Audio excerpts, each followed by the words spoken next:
Hi, and welcome to probably the worst mistake of my life. This may be a little bit noisier than the last one, and also, oh my goodness, let me restart that.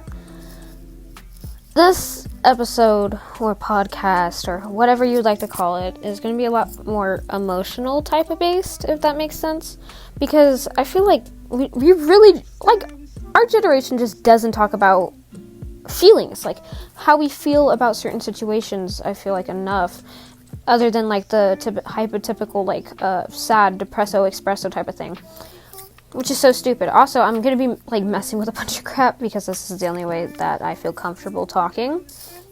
Again, sorry. But I wanted to first talk about like love. Ugh. As in, like, the chemical reaction in your brain that technically makes you feel something for another person, because technically speaking, us as human beings, we really cannot live alone. Like, we're the definition of big stupid type of thing. But I wanted to more base it towards the fact that, like, in high school and in middle school, you think, like, it's real stupid, because the chemical reaction in your brain makes you start to think that whoever you like or you're dating, you guys are going to date until you get out of high school, you guys are going to have plans, and all that stupid shit. It's real stupid, because that's not how life works. And I feel like Disney movies and fairy tales and things like that have made love and liking someone the same. Like, we can't distinguish whether we like someone or we love someone anymore. We use the love word as a like we use it way too often. And I do admit, like, when I was younger, I used it way too often. I didn't know what the word love meant, because Disney movies would teach me that love meant a dude who would get your stuff for you. Cinderella, she straight up left her shoe and the dude came to find her and gave her back her shit. Freaking Rapunzel, kidnappers. What the she fell in love with her kidnapper. What? Snow White, she falls in love with a dude that's basically just he sexually assaulted her while she was sleeping. I'm sorry, what? Love is not that. Love is supposed to be, like, caring. It's not supposed to be toxic. I feel like all the relationships now are just, like, toxic. You can't find, like, a genuine let's go on a date type of thing anymore.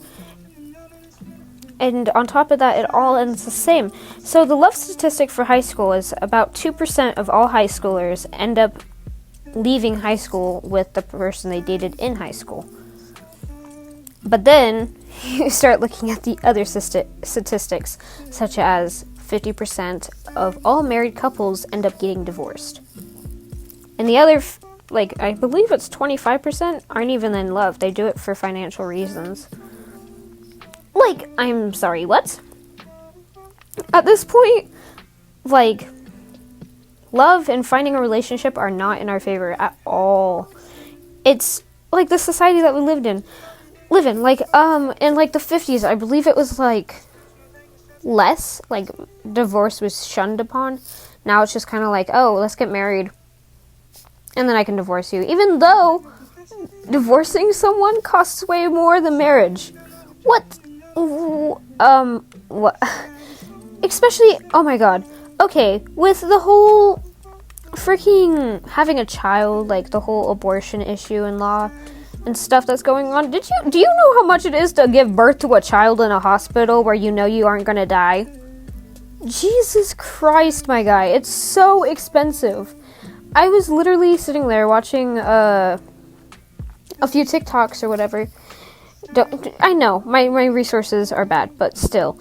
And she was paying $10,000 for just the freaking shot to make it so she doesn't feel anything.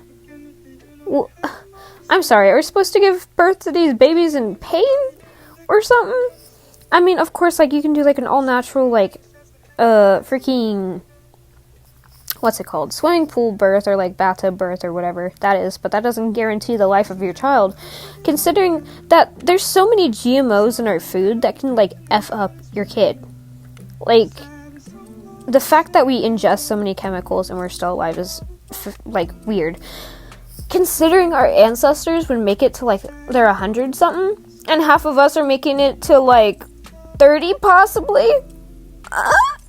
I mean, I guess overpopulation solved, but still, I don't understand why abortion is such a bad idea, especially because there's a lot of people who are having like issues, or yeah, there's a bunch of people who want to have children and can't, and there's people who sell eggs to make it so they can have children, or there's adoption houses. But if you talk to anyone who was up for adoption, they had a crappy experience. Like, I've never felt so bad for, I just threw scissors into my wall. I've never felt so bad for a person in my life. Like, shut up about abortion. Literally, if you're a male, you have no room to talk about anything. Please leave the area. Respectfully leave. But if you want to talk about abortion, boy, then get a uterus. It's more of like, there's a bunch of different situations and a bunch of different things, but I know right now if I were to get pregnant, I wouldn't keep it. I'm literally 17. There's no way I'm going to be keeping a child in my care.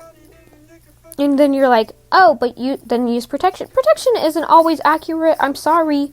It's literally stated on the labeling that it's not 100% like protection safe. Nothing is. Nothing is going to protect you 100%. Literally, I don't get it. And the same people that are saying that abortion shouldn't be allowed are the people that won't, they're shutting against sex, but sex is always good. It's going to happen eventually. Heck, we're a bunch of horny teenagers. What the heck do you expect?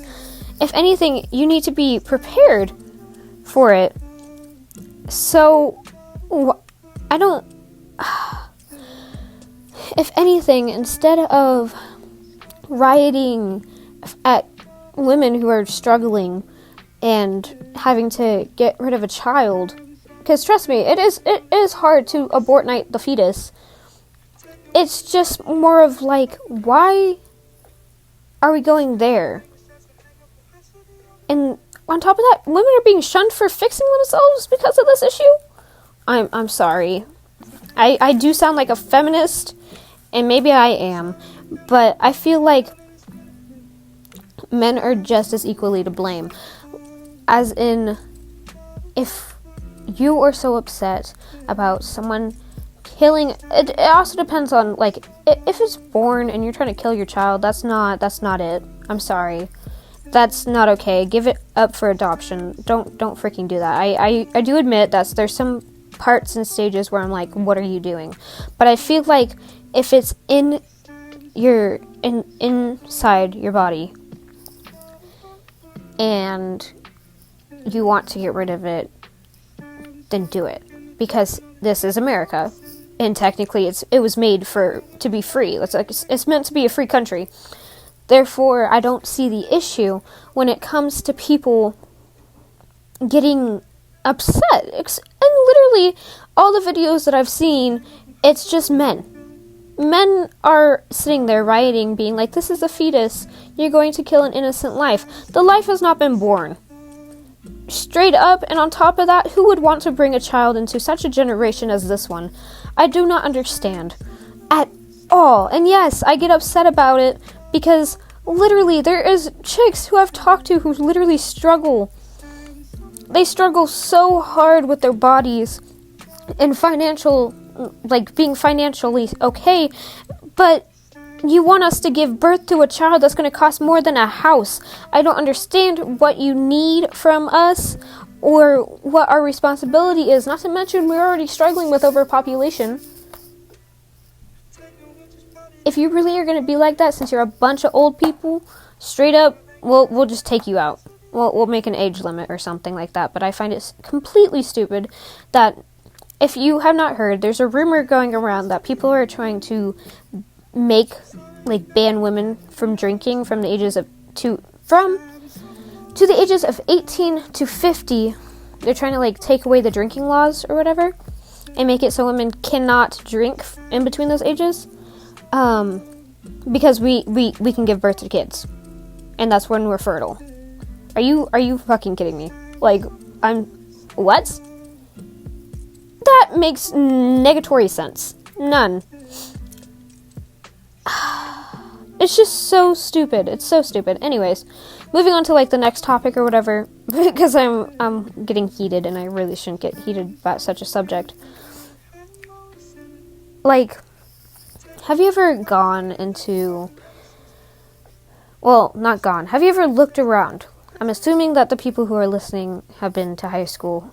If not, I'm sorry, I don't know what to tell you. But when you're sitting there in high school and you're eating lunch or whatever in the cafeteria, I don't know why, but to me, there's specific groups that are laid out.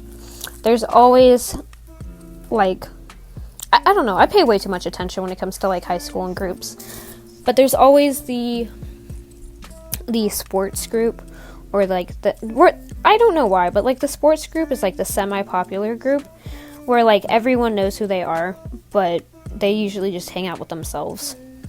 We got that group, and that group usually always sits semi by the doors because they just are done with today. And then we always have don't even deny it, and don't be mean to them because they're honestly the best people. There's always the stoner or the drugger group, the druggy group, and they're always, I think it's perfect seating for them, but they're always I'm gonna say 30 to 40 steps away from the cafeteria entrance to actually get the food, which I think is spot on. I swear to God, if any of you guys try to fight any of the druggy group, I'm literally gonna fight you because they're the best people to hang out with. So screw you. You can go piss off. Next up, we have the magnificent. I must say, I call it the crazy hair group. It's basically a band of misfits that always has different colored hair, and I think it's cool personally. I know that a lot of people think that they're weird, and I don't see people like that. I see people as people, I guess. I care more about their feelings than I could ever care about my own. So, I like the crazy hair group because of their crazy hair. I think that they're super cool like that. Not to mention, if you ever talk to them, they always have the food. They always bring the food. Not to mention, they're hella cool. I mean, yeah, they're a little bit, I guess, weird. But for me, I think they're, super dope. I can't speak on behalf of, the sports group because I've never gone over there. Not once in my life. And that's mainly because they terrify me. Oh, God. What else? We always have the want to be badasses. They always, sit by themselves, and they just sit there and they talk smack. That's literally their job. Trust me. I've tried to interact. Negatory. Not happening. Next up, we have the definitely popular table. This is normally, a mixture of all the groups, if that makes sense. It's kind of a representative from each of the groups that you could, if that table was not there, those representatives would go off into their separate groups. It's just a mixture, and I call them, the popular table, because I think they're popular. They always hang out with each other, they're always out doing some cool stuff, and half the time, I'm just wow, I wish I was them. I definitely wish I was them, because they're always they always seem like they're in a good mood, and they're always joyous. I don't know, again, another table that I'm scared to go up to and talk on behalf of, because I'm a big scaredy cat, that's all I have to say. What else? Oh, we have the freaking, the two tables of, the people who don't really fit. If that makes sense, they're not bad people. They just don't really like to fit into a certain group, and they take up like 2 tables, and they're like, honestly, say hi to them or something, because they are super cool, and they're always out to give compliments, and they're always paying attention. And honestly, I have a feeling that one of them is going to be like a millionaire when they get older, because they're not only like smart in different ways, they're just like nice. Like, they're actual human beings that I would find myself hanging out with. I always approach them, always, because they're just nice, and they're always down to do something, and they're always there. And you can get like you can get a feel for like different people and how they react to certain situations when you go talk to them. What else? Oh, we have the wannabe mean girls. Oh my god. Get them out. They need to be exterminated. I do not. Oh my god. They're in the corner. They're literally always in the corner. I can't talk on behalf of them. I only hate. I wouldn't say hate. Hate's a strong word.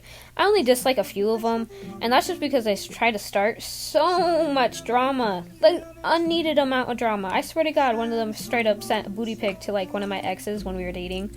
Not okay. She knew. She knew what she was doing. But I was not appreciative of that at all. And she knew. And I understand, like, the girls have a reason to do that. Guys would have the same reason to do that if it were, like, an opposite situation. Like, they obviously have something. There's something wrong. They need help. But, like, don't stop. You know that we were dating. You knew it. I don't understand why you gotta do. I don't understand.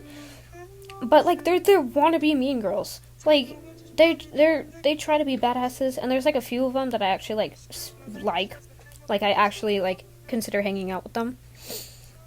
But I do not approach that table, so therefore I do not know.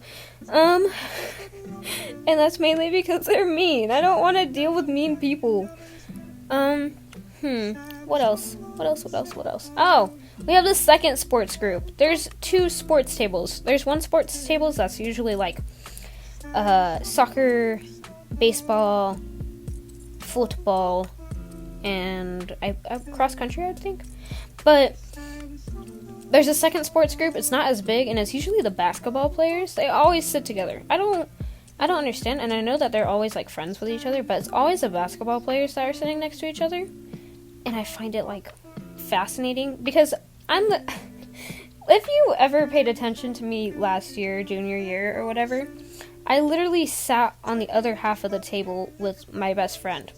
Like, I don't know where we fit, me and her, but we just sat on the other half, and we're like, okay, this is dope. And I'm sorry, we ain't deaf. That's all I have to say. We know everything. We have the eyes and ears of the school. But I do admit, like, when I talk to people, I'm tired of phones. Long story short, I'm really tired of phones. I miss, like, the cute, I'm gonna talk to you in person, I'm gonna know who you are in person type of thing. I mean, I appreciate phones for, like, making sure that I don't die or get kidnapped or anything like that, and always having, like, the police or people to rant to online, especially during COVID. But, like, before COVID, if I'm talking to you, why the hell do you have your phone in your face and be like, hold on, let me send this tweet. I came up to you to have a conversation. Why? Unless you're showing me a picture about the conversation that we just had, I don't get it out. And I do admit that I'm also very bad at this, but to defend myself, even though I probably shouldn't, I'm very awkward when you talk to me in person. I try to hide it as best as possible because I like being outgoing and I like being the weird person who just dances in the middle of the cafeteria type of thing. I like that. But when it comes to a conversation, I will be very dry because I don't know what to say. I physically don't know what to say unless you're carrying the conversation. And I apologize completely and utterly for that. It's just how I work. Unless I'm, like, super comfortable with you, there's no way. If you were a complete stranger on the streets and you were trying to talk to me, I will be dry. I will be completely dry. And I am so sorry. So I might like fiddle with my phone, or like take off the case, or like fiddle with the sides of my pockets. I know that I have this nervous thing where I scratch the sides of my thumbs. So if you want to ever see how stressed I've been, look next to my thumbs in like the hangnail type of section, because I usually just sit there and scratch at it when I'm nervous, and I don't realize it until like I get home and my thumb's like completely bleeding. But that's a nervous thing, and I'm biting the inside of your cheek. I feel like everyone does that, but like when I'm talking, I can't really do that. Or the freaking in like class and stuff, usually you know how you have like your hand on your neck or face or whatever. I usually do that, and then I will, what's it called, to make me less nervous, I like sit there and I mess with my hair, or I'll sit there and I'll try to count the lines on the desk of the wood. Like I don't know how to explain it, but like on the desk, you know how they have like the wooden desks, and they're obviously fake, but like the lines of the wood to make it look like wood, I count those, because I don't want to like talk to people, so I want to look like I'm busy. So if I'm looking at the desk, no one else can make eye contact with me, and it just won't be as awkward as it would be if I made eye contact. Also, I'm sorry, other than my grandma, we need to write letters again. We need to write letters again, because I personally am going to be gone next year for like a long time, and the only way you're going to contact me is through letters. I want to bring back letters. So if anyone wants to be my pen pal, like, let me know, because like I feel like letters are an outdated thing that need to come back so fast. Sorry, that got really close to my face. I'm sorry. My voice like ranges from super quiet to super loud, and truth be told, I don't know. Well, I can control it, but I don't know if I can completely control it. Apologies. Do you ever like sit there and question whether or not you're the main character? And if you don't know what I'm talking about, there's this whole thing that's going around where, like, you know those moments and times where you're looking out the window like all depresso espresso and you're acting like you're in a movie type of thing? So with the main character type of persona, it's like, I'm sorry, I'm saliving a lot. Well, the main character persona, it's kind of like the vibe, you know? It's feeling like you're the main character of a movie, and that you can do anything and be anything you want. I don't know about y'all, but the only time I feel like a main character is when I'm outside with music on my phone, looking at a sunset, or hanging out with friends. No other time do I feel like that. I mean, I think the biggest main character vibe that I've felt so far in my life would have to be when me and my friend, or whatever, like my best friend ever, literally we took her mom's car and we drove around. We literally, all we did was drive around in a car, and it could be something just as simple as that, or it can be something super big, but for me, that was like the most recent main character moment that I've felt. And we literally were just sitting there, hanging out the windows, listening to music, driving around super late at night. And I felt like it was a main character moment, because no one does that. Which is so stupid, because, guys, we live one time. Uno time. So, for me, it's like, whenever I have the chance to hang out with someone or go and do something, I'm taking that up so fast. So fast. See, because I'm not scared of dying. I'm scared of not living. I'm scared that I'm going to be on my deathbed, and I'm going to be regretting a whole bunch of decisions that I made because I didn't make them. What? That's like another reason why I cut my hair. I have been so terrified to cut my hair. But if I don't do it, I'm not going to be able to say I did it. I'm not going to be that. I want to be the type of person that experiences everything at one time, and I only have a limited time to do this. I literally have to become an adult in 3 months. I have to grow the frick up and find somewhere to stay. I have to do all that stupid shit. And I am trying so hard to live in the moment right now. And maybe I'm like, I have 2 more weeks of my last summer. 2 more! And all I can think about right now is when's the next time I can hang out with someone to become the main character. Because that's literally all I want to do. I want those main character moments 24/7, 5 days a week, as much as possible. I know that it can't happen like every day, but the days that it does happen, it really just makes an impact because it just reminds me that I'm alive. I'm not dead yet. And I don't plan to be dead yet. I mean, I did when I was like in 13, but I wasn't looking at the bigger picture. I wasn't like sitting there thinking like, man, I have my whole life ahead of me. I was thinking, I need to get out of here. It was rough. It was real rough. But right now, I'm just like, we have so much ahead of us. I'm only, and I mean this, only 17 right now. 18 freaks me out. It really does. If I could pause time right here, right now, I would. Because I feel like 17 is the main character vibe. And then after 17, you have to grow up. So I have limited time. Limited time to be myself and to actually act like a child without being judged. This is my last Halloween. I can't even say last Christmas. That's insane. Also, I was thinking about this earlier or whatever. Why do we even live? Not like that, but like, I've come to the realization that the majority of us live for others' validation. For others to bring us up. For others to give us what we need when it comes to like adrenaline. Which I just admitted. I just admitted with the whole main character thing that we really do that. But I'm talking more of like validation past that. Like, we post stuff on Instagram, not for us, we post stuff for them. We post stuff on Facebook, not for us, but for others. We go to work just because we need money, but we dress up nice for others. We do everything for other people. Why? I don't understand.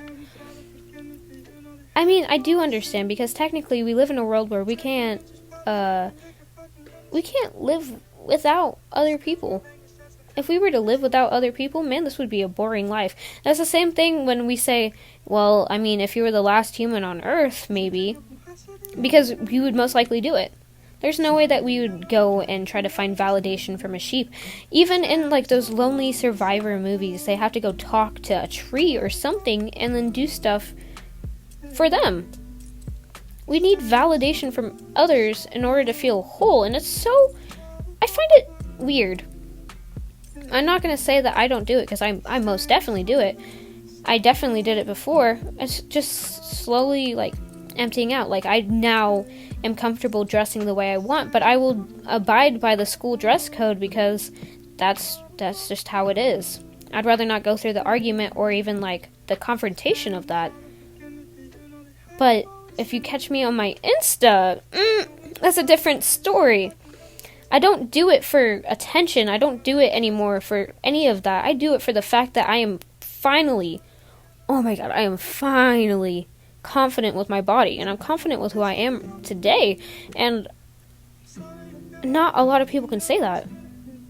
I literally today was talking to someone, and she was sitting there going on about how she doesn't know who she is. Girl, you're never gonna know who you are. Ever.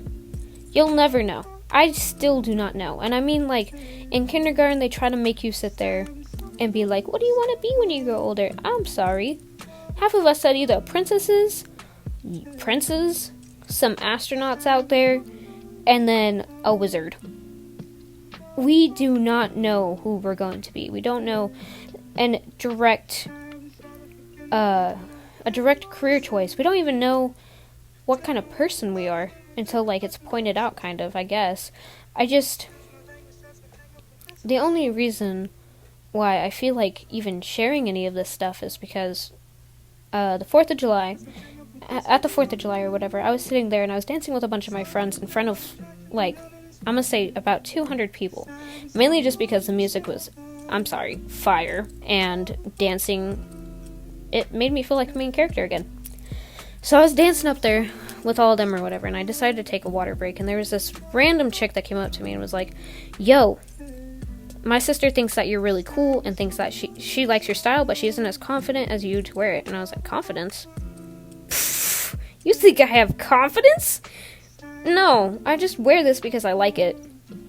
I definitely do not have the confidence in my body in order to wear this, but I'm gonna just vibe with it. And so then went over there, talked to her sister or whatever, and the whole entire time I was thinking, I was like, she had called me outgoing. And I have never thought of myself like that. Like, if you see me at school, I'm very much introverted. Once you see me in the halls, I have headphones in my ears because I try to avoid confrontation. Not to mention, I think I look like a badass with headphones in my ears in playing angry music down the halls. It kind of feels like another vibe.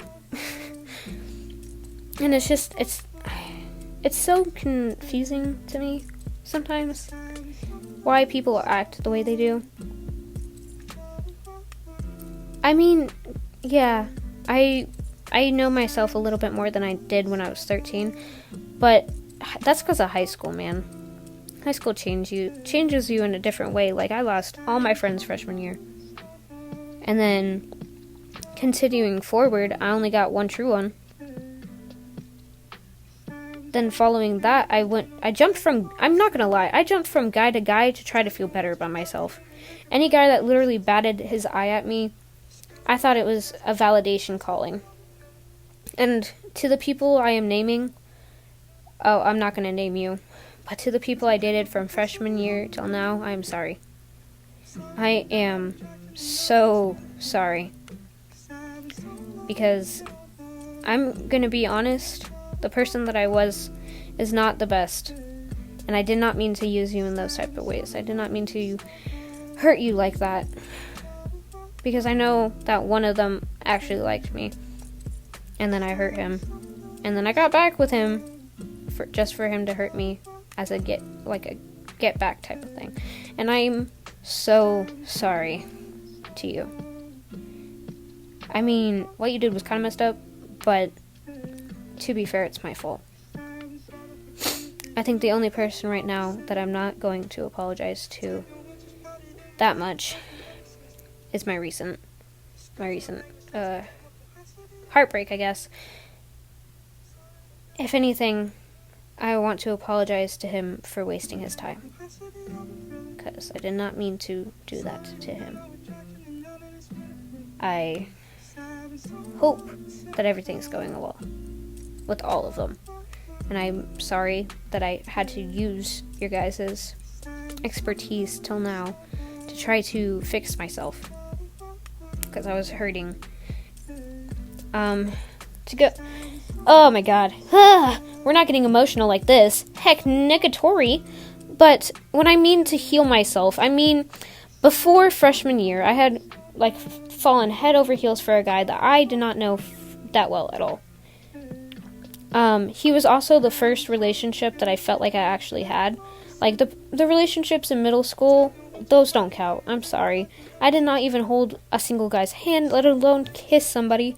So, freshman year, well, not freshman year, before freshman year, during that, little summer break type of thing, I had met a dude, and I really liked him. And we did all the couple stuff, and I wasn't, I didn't realize that he was a F-boy until everything, went down. But, I had fallen for him. The only thing is, he messed me up mentally. Respectfully, I knew that he was going through stuff, and I knew that, it was a bad idea for me to date him. Heck, he had an ankle bracelet on. But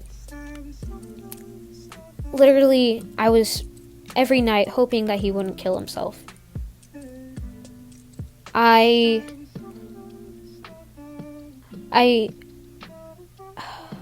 It messed me up so bad. because I felt so reliable for this one person's life that anytime when I called him, I was making sure that he didn't have any razor blades or anything like that next to him, or near him for that matter. And it messed me up. I didn't realize how bad it messed me up until after, because I'm a people pleaser. I want to make sure that everyone's okay, and I want to make sure that I can fix them, and I couldn't fix him. He ended up making me, without me even realizing it, not eat food anymore. I didn't find it delightful. I didn't find it even interesting. I wanted to make sure that he ate food, and if he ate food, then I would eat food. I ended up becoming a little mini-me of him. But later on down the lines, after talking, because it was all in person type of contact, because he would be bad, yeah, some days, and then other days, he was fine. But I always was making sure that he didn't have something in his hand. I always was making sure that the cuts under his bracelets were not fresh. I was trying to make sure that he was okay, and it didn't work. Anywho, later on down the lines, I dated him for it's so stupid to say right now, but it really messed me up because I cared. I dated him for about 3.5 months, and because he was a guy from a different town, and I would only go there maybe once or twice, every other week. When I got back from my 2-week break, I came back only to find out that he finally got off a house arrest, and he had cheated on me with multiple girls who were there. And that messed me up even more. And so I was broken, and I was trying to heal, and it wasn't really working. And I do admit I am still quite broken, and I still try to check up on him, but the only thing is, I'm pretty sure he's not alive. I don't know if he is or not. And that's insane. Because people can straight up leave their life like that, and it seems to be happening a lot more with COVID. Anywho, since we're on the topic of love, I feel like love is overused, overplayed, over-imaginated, and I feel like we have such high expectations for hope as females, and probably males too. I'm not exactly sure. I can't talk on behalf of them because I don't have a penis. I just feel like it's overused. Because truth be told, I have been in love truly with 2 people. Even though I've said it to all of them, I would still be there for all of them. I think I was only truly in love with 2 people in my whole life. And one of them I felt like loved me more than my mom. But, I can't really say that much because she's even skeptical. It's just every time it flashes and flashes and flashes and flashes, and I don't think people really talk about this. And people need to talk about this and need to bring awareness that people go through this every day. And I know that people are going through worse situations and worse relationships and abusive relationships, and thank God I haven't gone through a physically abusive relationship, but the mental state of the matter made me become physically abusive to myself. Oh my God. It's insane. But at the same time, I do blame myself as well, because I literally was lacking the validation from someone else, the needed validation from someone else that any dude that would look my way, I would look right back. Ugh. Love. What's a silly joke? Well, that comes to the conclusion of this lovely podcast. I'm sorry if I got into your feels, but it's stuff that needs to be said, and I feel like, second podcast, hopefully it's a little bit better. Not to mention, it's been about 40 minutes of me just talking, so I'm pretty sure you're tired of it, and I ain't gonna go into the next subject till the next podcast. So I'll see you then. Well, not see you. You'll hear me. All right. Bye.